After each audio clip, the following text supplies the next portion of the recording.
Ada ular getah ni dia tidak mirip, tapi yang ini mirip.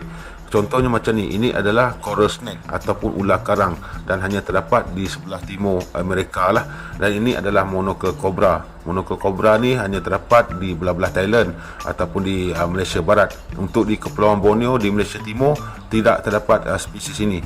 Dan ini adalah tiger snake dan untuk populasi dia hanya boleh ditemui di Australia. Dan ini adalah keluarga colobrid. Untuk keluarga colobrid ni dia tidak berbisa.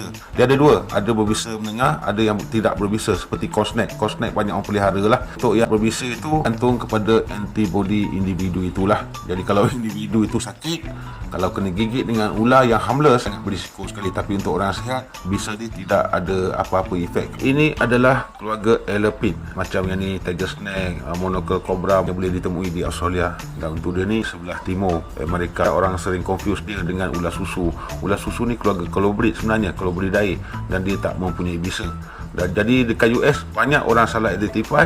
Orang ingat dia ular susu daripada keluarga colobrid tu. Ciri-ciri mereka ni hampir mirip sebenarnya. Keempat-empat mereka ni kita lupakan dulu pasal ular viper yang spesimen dua ekor ni, ular getah ni. Ini dekat negara China. Yang ni asal daripada Iraq dan juga Iran. Dia ular ekor labah-labah sebenarnya. Nanti kita ceritalah. Kita cerita pasal keluarga elapid dulu. Ini colobrid. Saya ulang sekali lagi. Jadi untuk spesies ini dia tidak terdapat dekat negara kita. Dan untuk spesies ini dia terdapat dekat negara kita. Ini adalah monocle cobra. Ini terdapat di negara Amerika.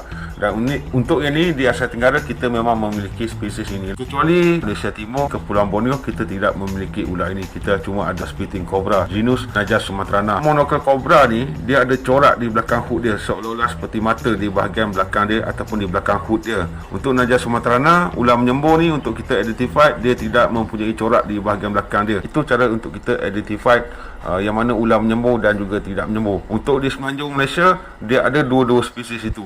Tapi untuk di Borneo kita tidak ada monocle cobra. Kalau sahabat jumpa dekat Kepulauan Borneo ni ada monocle cobra, boleh jadi itu adalah ular lepas daripada orang yang tidak bertanggungjawab. Dia beli ular tu daripada luar yang dibawa masuk secara haram. Tiga-tiga ni adalah keluarga elapid dan bisa mereka adalah bisa neurotoksin dan sangat berbahaya kepada kita sebab ia menyerang saraf sebenarnya. Dan dia ada macam-macam bisa lagi untuk satu spesies ular tu.